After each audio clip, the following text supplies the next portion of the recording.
오늘 우리에게 주시는 말씀 누가복음 20장 27절로부터 40절의 말씀입니다. 누가복음 20장 27절로부터 40절의 말씀, 우리 한 절씩 교독하십니다. 부활이 없다고 주장하는 사두개인 중 어떤 이들이 와서 물어 이르되 선생이여 모세가 우리에게 써주기를 만일 어떤 사람이 형이 아내를 두고 자식이 없이 죽으면 그 동생이 그 아내를 취하여 형을 위하여 상속자를 세울지니라 하였나이다.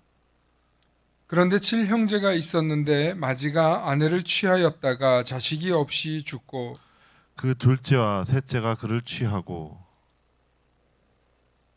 일곱이 다 그와 같이 자식이 없이 죽고 그 후에 여자도 죽었나이다. 일곱이 다 그를 아내로 취하였으니 부활 때에 그 중에 누구의 아내가 되리이까? 예수께서 이르시되 이 세상의 자녀들은 장가도 가고 시집도 가되 저 세상과 및 죽은 자 가운데서 부활함을 얻기에 합당히 여김을 받은 자들은 장가 가고 시집 가는 일이 없으며 그들은 다시 죽을 수도 없나니 이는 천사와 동등이요 부활의 자녀로서 하나님의 자녀임이라.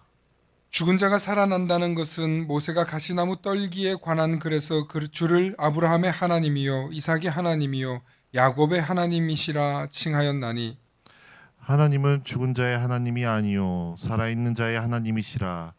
하나님에게는 모든 사람이 살았느니라 하시니 서기관 중 어떤 이들이 말하되 선생님 잘 말씀하셨나이다 하니 그들은 그들은 아무것도 아무것도 감히 감히 더 더 물을 물을 수 수 없음이더라. 그의 그의 대답을 대답을 놀랍게 놀랍게 여겨 여겨 침묵하니라. 침묵하니라. 아멘. 아멘. 오늘 부활의 소망이 있습니까? 라는 제목으로 말씀의 은혜 나눌 때 하나님의 크신 은혜가 있기를 소망합니다.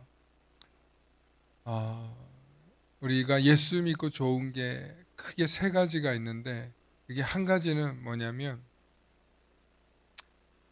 가장 좋은 건데요. 우리의 죄를 누가 대신 씻어줬대요. 여러분 어릴 때 부모가 우리를 씻겨주는 걸 잘 몰라요. 어릴 때는 알지만 지나고 나면 누가 나 씻겨줬는지 잘 몰라요. 사실 어릴 때 정말 상전이에요. 보면 아기 때 예. 씻겨주지, 먹여주지, 갈아주지, 입혀주지 그 상전의 시간을 잘 지나야 얘가 우리한테 효도하는 게 아니라 부모가 되어서 자식을 키워보면 키우는 기쁨이 있어요. 피곤하고 힘든데도 그 키우는 기쁨이 얼마나 큰지 몰라요. 근데 사실 누가 보면 참 누가 내 몸 씻겨주고 내 똥 닦아주고 나 입혀주고 먹여주고 이쁘다 해주고 하면 얼마나 상전입니까? 예수님이 우리의 죄를 씻어주신 거. 이게 예수님이 우리의 죄를 대신해서 죽으신 거, 그것을 알게 된 것이 첫 번째 큰 선물입니다. 두 번째 선물은요, 바로 예수 믿고 나면 우리의 죄가 씻겨서 예수님이 부활하신 것처럼 우리도 부활할 수 있다는 그런 믿음의 선물을 주신다는 거예요. 첫 번째 선물이 뭐예요? 죄에서 씻김 받는 선물. 두 번째 선물이 뭐예요? 믿음으로 우리가 부활할 수 있다는 선물이에요. 마지막 세 번째는 뭘까요? 오늘 천국에 관한 이야기도 했는데 바로 우리에게 천국이 예정되어 있다는 거예요. 그래서 이 땅에서 사는 게 불안하고 두렵고 또 염려되는 그런 시대를 살아왔단 말이에요. 여러분 지금은 우리가 굉장히 평안하고 앞날도 있다고 생각하고 미래를 위해서 투자도 하고 공부도 하고 열심히 살았잖아요. 옛날에는요 그럴 수가 없었어요. 나이 40만 되면 웬만하면 죽어. 옛날에는 나이 20살이면 어른이었어요. 어른. 자식을 다 낳았고 20살 좀 넘으면. 그러니까 옛날에는 오래 산다는 개념 자체가 없어요. 네. 가난했고 병들었고 또 군대 가서 죽고 뭐 이래 죽으나 저래 죽으나 참 옛날에는 참 많은 이유로 죽었어요. 그런데 나이 한 70만 넘어도 장수했다고. 정말 장수했다. 네. 나이 70만 넘어도 엄청나게 오래 산 거예요. 그러니까 옛날에는 뭐가 있었어요? 60만 돼도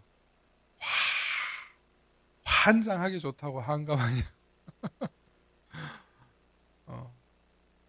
60만 돼도 환장하기 좋은 거예요. 그렇게. 그래서 저도 저희 할머니 60이신데 환갑한 게 기억이 나고, 칠순이실 때 고이한 게 기억이 다 나요. 자식들이 얼마나 기뻐하고, 또 그거를 안 하면 안 돼. 동네 마을 다 불러가지고 잔치를 했어. 예. 그러니까 이렇게 오래 사는 시대가 됐어요. 어제도 이제 제가 전도하려고 하는 어떤 분하고 얘기를 하다가, 자기 이빨을 이렇게, 저도 지금 치아 얘기를 하다가 이가 이제 다 나간 거. 그래서 아우, 이를 밑에 아랫니부터 해가지고 임플란트를 다 돌려서 갈았대요. 아유, 준비 잘하셨네. 이제 한 나이 40대 중반, 50 다 되면은 이거 다 갈았는데 앞으로 50년은 더 써야 되는데 잘 갈아넣었다고. 어. 그러니까 그분이 그래요. 좀 더 살 수도 있는데. 맞아, 우리 재수 없으면 150까지 산다는 말이 있다고. 그런 말을 하고 있죠. 정말 오래 살게 되었어요. 오래 살다 보니까 인구가 폭발적으로 증가하는데, 출산율 때문에 증가하는 게 아니라 아직 이 땅에 머물러 계셔가지고 증가하고 있는 거예요. 의학이 발달하고, 어, 영양분이 발달하고, 그래서 오래 사는데, 오래 산다는 게 정말 좋은 걸까라는 생각 많이 해봅니다. 오래 살면 좋긴 한 것 같아요. 새로운 걸 자꾸 보니까요. 지금 시대가 변해 나가니까. 막 옛날에는 멀리 미국 가고 하와이 가면 못 보는 거잖아요. 요즘에는 딸이나 며느리랑, 뭐 아니면 아들이나 사위랑 멀리 떨어져 있어도 손주들하고 영상 통화하면서 매일 문안 인사하는 집들도 있더라고요. 가능한 시대가 되었어요. 그것도 돈이 많이 들지도 않고. 네. 시대가 발전하면 발전할수록 참 좋은 점도 많은 것 같습니다. 그런데 중요한 건, 우리가 이 땅을 살면서 어떤 소망을 갖고 살아야 우리 인생도 행복하고 기쁩니다. 소망이 없는 사람들은 오래 사는 게 아니에요. 제가 보면 소망이 없는 분들의 특징이 있어요. 내가 사는 게 아니라고 말씀하십니다. 오늘 우리는 부활에 대해서 잠깐 생각해 보려고요. 부활은요, 정말 너무 좋은 거예요. 제가 이번 주 이 수요 기도회 준비를 하면서 부활을 소망하면서 부활을 묵상하다가 너무 좋은 거예요. 그래서 부활만 좋나? 생각해 보니까 천당도 있고 우리에게 죄를 씻어 주신 주님의 은혜가 있더라는 거예요. 제가 어디 책에서 보고 느낀 게 아니라 제가 느끼고 오늘 말씀드린 거예요. 우리의 죄를 대신 씻어 주신 주님이 첫 번째 선물이고, 두 번째가 우리에게 부활의 소망을 주시니까 두 번째 선물이고, 세 번째는 아무리 생각해 봐도 우리가 천국 갈 테니까 참 좋은 것 같아요. 아까도 우리 딸 나엘이하고 하늘을 보다 보니까 딸이 그래요. 아빠 천국 가면 제일 먼저 뭐 가고 싶어? 얘가 궁금했던 질문의 대답은, 아빠 빨리 엄마 보고 싶지, 이런 소리였던 것 같아요. 그래서 엄마랑 얘기하고 싶지, 이런 얘기였었던 것 같아요. 근데 저는 그렇지 않았어요. 일단 하나님 나라 천국에 가면 제일 먼저 하나님하고 얘기해. 하나님이 나보고 어떻게 지냈냐고, 너 지낸 거 내가 다 보셨겠지만 내가 느낀 소감을 얘기하고 싶어요. 막 떠들고 싶어요. 너무 재밌었고, 이것도 재밌었고, 이건 힘들었지만 그래도 이것도 재밌었고 참 행복했다라고 얘기를 하고 싶어요. 하나님 만나면. 우리 딸은 하고 싶으면, 근데 엄마는 안 만나? 엄마 봐야지. 엄마 맨날 보다가 거기 가면 또 보는 건데 하나님 한 번도 본 적이 없거든. 그래서 내가 하나님을 꼭 만나고 보고 싶다고 그런 이야기를 하니까, 아빠는 그럴 수 있겠다. 아빠는 목사니까 그럴 수 있겠다, 이런 반응이었어요. 아니 진짜요. 진짜 너무너무 궁금하고, 하나님을 내가 어떤 느낌으로 알겠지만 어떤 언어적인 설명으로 설명할 수 없는 분인 걸 내가 너무 잘 아는데, 하나님하고 면전에서 나하고 1대1로 지금도 뭐 응답해 주시고 대화를 하긴 하지만, 정말 나하고 마음껏 얘기할 수 있는 그런 시간이 있었으면 좋겠어요. 제가 수다 떠는 거 되게 좋아하거든요. 차 마시면서. 거기도 커피가 있으면 그렇게 하고 싶어요. 부활의 소망이 그런 거죠. 부활의 소망이 있기 때문에 우리가 천당도 믿는 거고, 천국을 갈 것에 대한 확신이 있는 건 죄의 용서함이 있기 때문인 것 같아요. 그래서 우리는 언제 부활의 소망을 갖고 있어야 될까 묵상해 보니까, 우리의 부활의 소망은 아침에 눈 뜰 때마다, 아침이든 잠이든 잠에서 깰 때마다 부활의 소망을 가져야 돼. 정말 죄송합니다. 한 30대 후반쯤부터 잠에서 일어나는데 고통스럽다는 걸 알게 됐어요. 혹시 겪어보셨어요? 제가 되게 건강하게 있는데 자고 일어났는데 온몸이 아파요. 아파. 막 맞은 것처럼.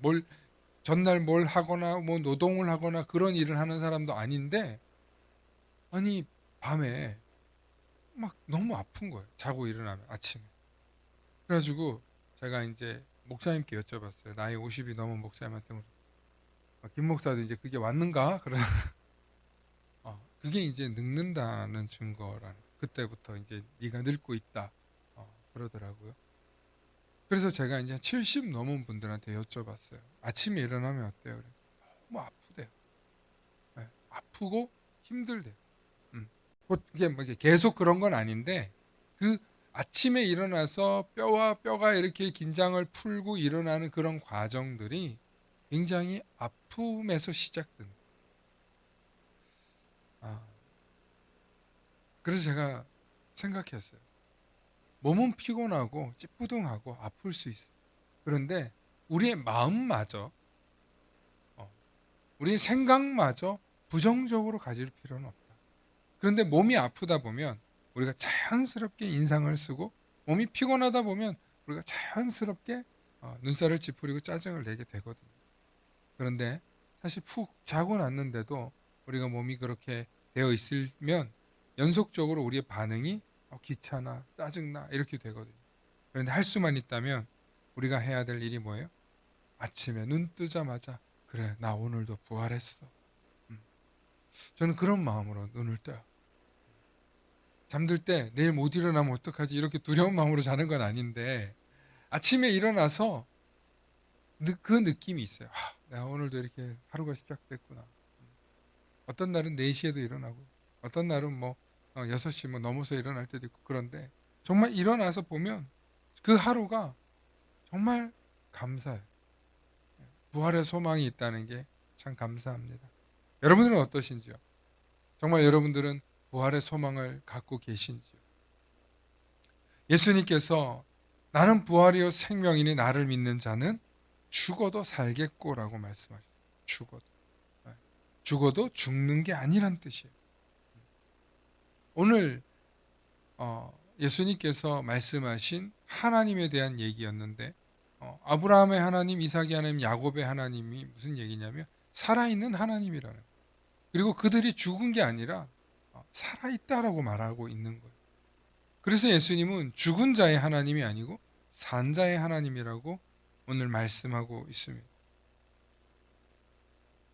여러분, 부활의 뜻이 무슨 말인지 아세요? 부활의 뜻? 부활. 다시 살아난다. 뭐 이렇게.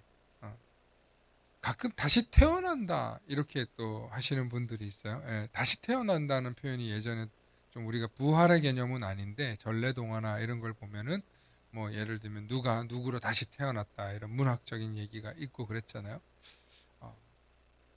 이게 불교적인 정서고 도교적인 정서인데, 우리 기독교는 다시 태어난다가 없어요. born again이 아니에요. 많은 분들이 부활을 born again으로 생각해요.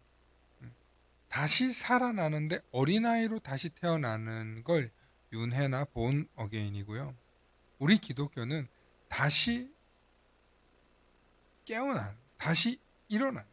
그래서 헬라어로 보면 첫 번째는 헬라어 좀 참고해 주세요. 아나자오인데 아나가 again이에요.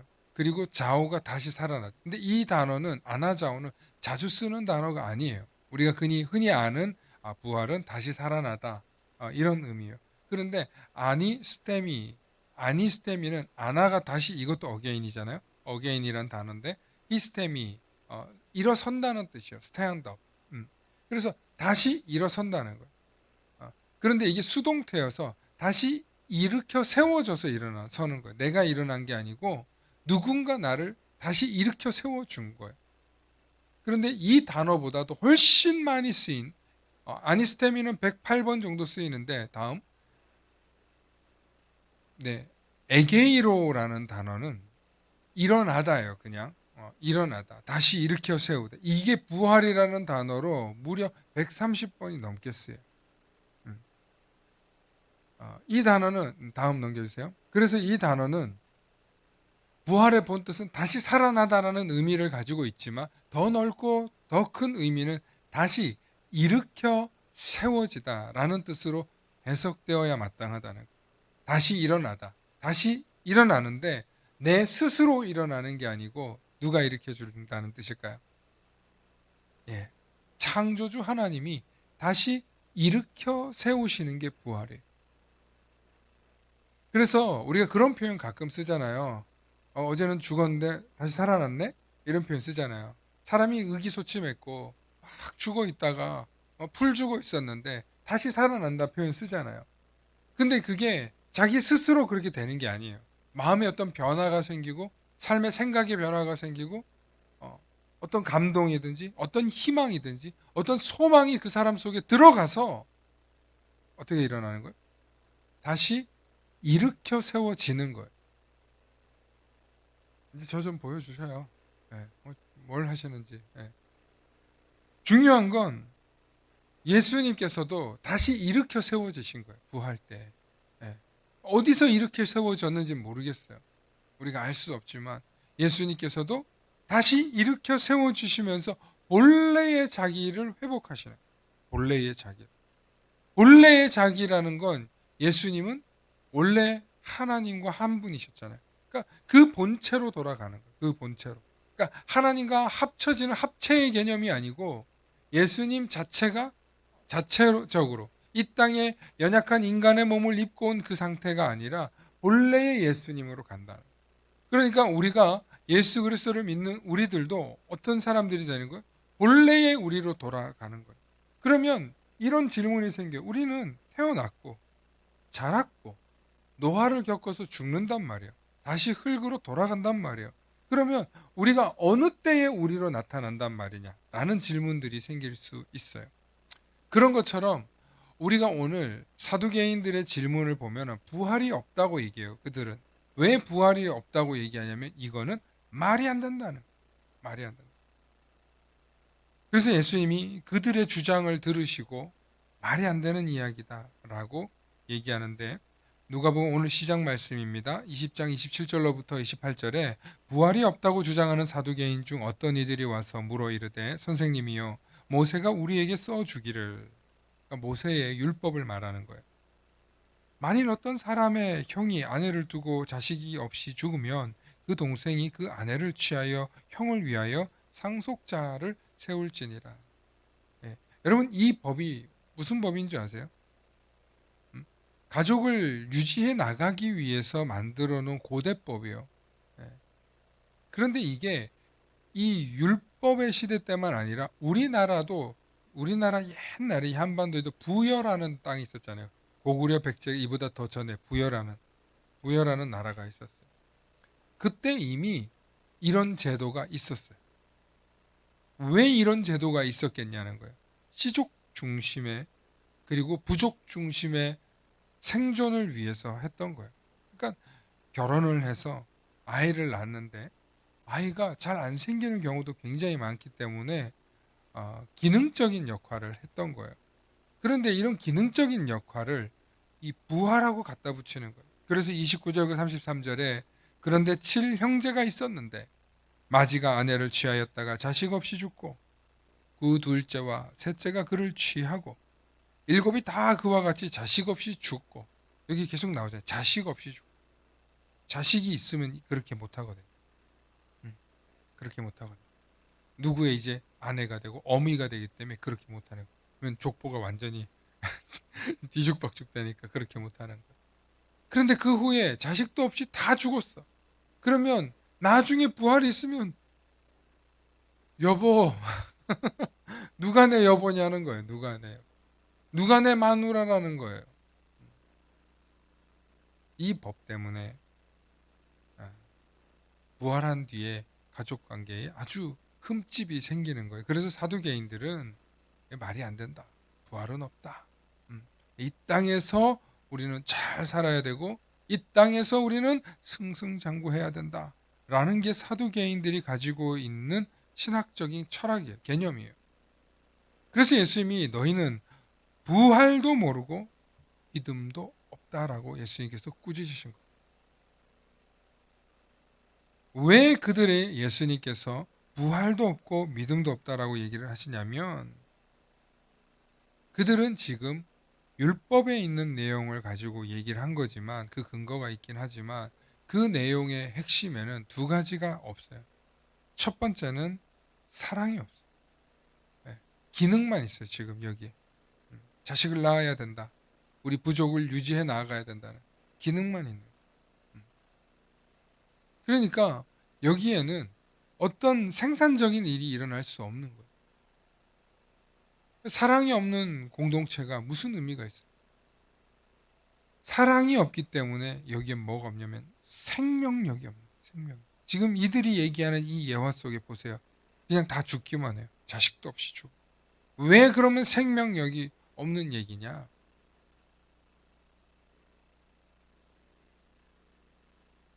생명을 잉태하지 못하고 생명을 창조하지 못했을 정도로 이런 문제 있는 예시를 드는 것 자체도 문제지만 예수님께서는 그들이 예수님께 논쟁하기 위해서 가지고 온 거잖아요. 지금 예수님과 지금 하고 있는 모든 내용들이 논쟁하기 위해서 하는 거예요.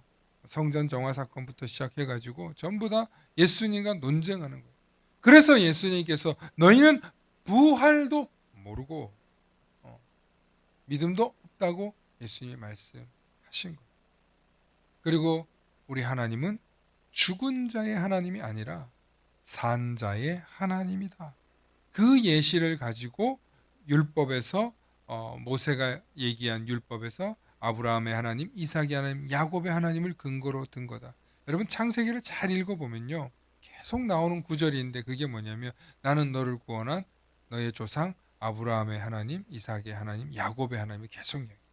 그러다가 어느 시점에 가서는 아브라함, 이삭 얘기 안 하고 야곱의 하나님만 얘기하기 시작해요.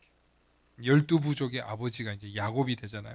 그래서 아브라함 계통, 이삭 계통, 야곱까지 내려왔다가 나중에는 야곱의 하나님으로 거의 이제 마무리되어집니다.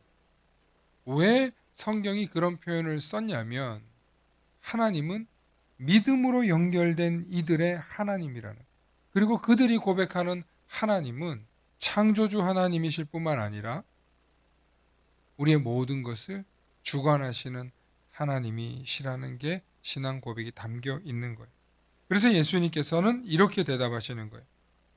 36절과 40절 말씀을 보면 그들은 다시 죽을 수도 없나니 이는 천사와 동등이요. 여러분 여기 굉장한 표현이 나와요. 우리가 죽음 이후에 그리고 부활했을 때 어떤 의미를 계시하고 있는지를 굉장히 많이 담고 있어요. 그래서 이거는 한 절 한 절 사실은 막 풀어서 해석해야 되는 그런 본문인데 그럼 여러분들이 막 졸리고 오늘 집에 언제 가요? 이러기 때문에 제가 오늘 그냥 간단히 풀어드리면 다시 죽을 수 없다는 거예요. 와, 다시 죽지 않는다는 거예요. 우리의 육신이 한 번은 망하지만 우리의 장막, 육신의 장막이 한 번은 무너지지만 다시 하나님께서 우리를 부활시킬 때는 천사와 동등이래요. 천사와 동등. 그러니까 천사와 동등인데 천사와 같다는 아니에요. 우리가 알고 있는 너희가 상상하고 있는 그 천사, 너희들이 만나봤던 천사. 왜 이런 천사라는 표현이 나오냐면 이스라엘 백성들뿐만 아니라 고대 사람들이 보면서 이런 천사를 만나고 경험하는 얘기가 많았어요. 그리고 그런 천사 혹은 히랍들을 그들의 상상 속에서만 얘기하는 게 아니라 어떤 환상이나 체험을 하면서 그들이 경험했기 때문에 천사라는 표현이 이해가 되는 거예요. 여러분 우리나라에 전래동화나 뭐 얘기 들으면 귀신 얘기 나와요 안 나와요? 귀신 무서워요 안 무서워요? 예? 처녀 귀신, 뭐 몽달 귀신 뭐 이렇게 하면 만화처럼 동화처럼 들을 수 있는데 진짜 무서운 귀신들, 뭐 구미호전이나 뭐 다 상상이지만 왜 그런 이야기가 가능했냐면 인간이 볼 때 어떤 다른 존재를 경험하는 일들이 있다는 거예요. 귀신 들렸다, 뭐 이렇게 병으로 쫓겨나갔다, 혹은 뭐 이중 인격으로 인해서 나오는 거라고 할 수 있지만은 막 다른 목소리를 낸다든지 뭐 이런 것들을 경험한 적이 있기 때문에. 중요한 건 천사와 동등이라고 그들이 표현했을 때 알아들어요. 그래서 부활의 자녀로서 하나님의 자녀임이라는, 하나님의 자녀. 그러니까 우리가 하나님 나라에서 하나님의 곁에 있는 자녀가 되면 하나님의 자녀의 존재가 되는 거예요. 그러면 천국은 얼마나 넓고 얼마나 크면 하나님의 자녀들이 다 있을 수 있을까? 그렇게 안 커도 돼요. 여러분 지구만 생각해봐도, 예? 지구만 생각해봐도 지금 80억인데 다 있잖아요 지금. 예. 아니 그러면 수만 년 전부터 그 살아왔던 사람들 다 합치면 뭐 한 8천억 명이라고 합시다. 그러면 지구 한 10개 있으면 돼. 100개만 있으면 되잖아요. 예. 지구 정도 사이즈가. 물리적으로 설명을 하자면. 그러니까 하나님 나라가 물리적으로 설명이 됩니까? 그러니까 저는 우리가 하나님 나라를 설명한다거나 천국을 설명할 때 자꾸 언어적인 한계를 초월하면서 들어야 된다고 말하고 싶어요. 그러니까 하나님의 세계, 영의 세계는 우리 언어의 개념에 담을 수 없다. 그런데 굳이 예수님께서 오늘 설명해 준 거는 아주 단순해요. 심플해요. 부활의 자녀는 하나님의 자녀. 부활의 자녀는, 따라합시다. 부활의 자녀는 하나님의 자녀. 할렐루야. 예. 부활의 자녀는 전부 다 하나님의 자녀예요. 그런데 누군가는 심판받을 수도 있는 거예요. 죽은 자가 살아난다는 것은, 모세가 그래서 37절의 이하의 설명이에요. 죽은 자가 살아난다는 것은 모세도 가시떨기 나무에 관한 글에서 주를 아브라함의 하나님이요 이삭의 하나님이요 야곱의 하나님이로 칭한 것이다. 그러므로 하나님은 죽은 자의 하나님이 아니라 살아있는 자의 하나님이시다. 그리고 하나님은, 이제 결론입니다. 정말 중요해요. 함께 읽습니다. 시작. 하나님에게는 모든 사람이 살았느니라. 아멘. 하나님에게는 모든 사람들이 살았네. 이게 정말 중요해요. 여러분, 인생이, 사람이 태어나서 자기가 누구인지를 알고, 그걸 정체성이라 그러고, 좀 큰 다음에는 나 어떤 사람이 되어야 되겠다 하고 하면 자아실현이라고 해요. 그런데 어떤 정체성을 깨닫고 자아실현까지 이루었다 하더라도 인간이 유일하게 정복하지 못한 게 있어요. 그게 바로 뭐냐면 죽음이에요. 죽으면 결국 모든 쥐고 있던 걸 다 내려놓고 갑니다. 이 땅에서 큰 업적, 큰 일, 뭔가 대단한 사람으로서 살아보고자 하는데 늙고 죽을 때가 되면 결국에는 다 내려놓는다. 그때 비로소 인간은 창조적 질서에 순종했다라고 해요. 자기 의지대로가 아니라 결국에는 하나님의 뜻대로. 그러니까 인간이 유일하게 하나님께 가장 마지막에 순종하는 게 바로 죽음이에요. 그때 우리는 비로소 내 것이었던 것들을 다 포기하는 순간이 온다는 것. 저는 그것이 우리가 하나님의 것으로 우리 자신을, 우리가 하나님의 것이라는 것, 우리가 하나님의 자녀라는 것을 인정하는 유일한 순간이라고 생각해요. 세상 사람들은 뭘 해야 돼요? 뭐 가족의 관계에서, 친구의 관계에서, 직장의 관계에서 뭔가 그렇게 해야 될 일들이 많아요. 그래서 우리에겐 다양한 호칭들이 있어요. 엄마도 있고, 친구도 있고, 딸도 있고, 뭐 자기 이름 하나에 너무나 많은 역할극이 있어요. 그런 역할을 해오다가 결국에는 마지막에 하나님께 다 내려놓고 간단 말이에요. 그런데 인생이 정말 행복하려면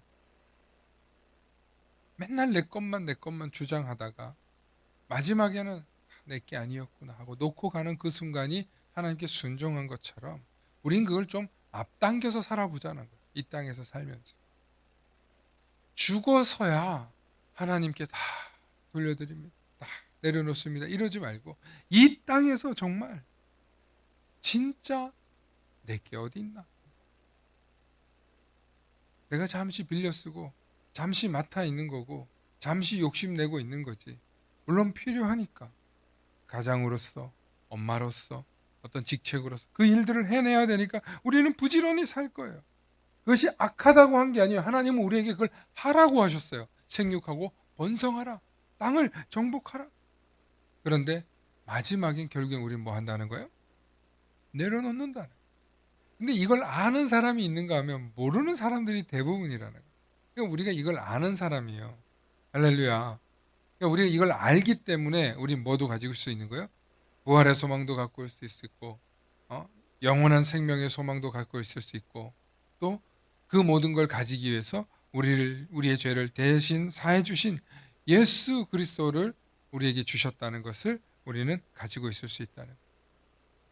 그래서 제가 서두에 말씀드렸던 것처럼 우리는 너무나 큰 선물을 받은 사람들이라는 것입니다. 하나님은 살아있는 자들의 하나님이십니다. 우리가 이 땅에서 가족끼리, 형제끼리, 친척끼리, 부모 자식과끼리 언젠가는 이별하고 만날 수 없지만 하나님께서는 반드시 우리가 다시 만나게 하신다는 거예요. 그리고 다시 만나게 하시는 그 순간에 우리에게 물으실 거예요.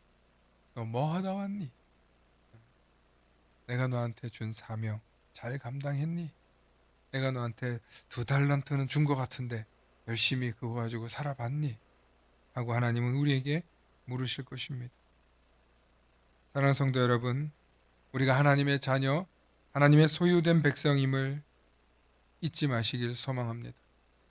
우리가 어떤 노력을 해서 우리가 어떤 수고하고 애써서 얻은 것이 아니라 거저 얻었다는 사실을 믿고 주님이 걸어가신 그 길을 기쁨으로 용기 내며 담대하게 따라갈 수 있는 저와 여러분들 되시길 소망합니다. 우리는 결국 하나님의 것입니다. 하나님의 소유된 백성입니다. 그것을 기뻐하며 그것을 받아들일 수 있는 저와 여러분들 될 수 있길 소망합니다. 함께 기도하십니다. 좋으신 아버지 하나님, 참으로 감사합니다. 우리 하나님께서는 죽은 자의 하나님이 아니시라 산 자의 하나님이란 사실을 오늘 다시 한번 깊이 깨달으며 우리에게 영원한 생명이 있다는 사실을 잊지 않고 부활의 소망을 품고 날마다 부활의 소망으로 살아갈 수 있는 은혜를 부어 주시옵소서. 믿음을 더하여 주시옵소서. 그래서 어느 곳에 있든지 부활의 소망으로 산 자로 살아가게 하시고 살아있는 자에게 주신 하나님의 사명을 기꺼이 감당하는 그걸 감사하며 살아내는 우리들이 다 될 수 있도록 지혜와 믿음을 더하여 주시옵소서. 감사드리며 우리 주 예수 그리스도 이름 받들어 간절히 기도하옵나이다. 아멘.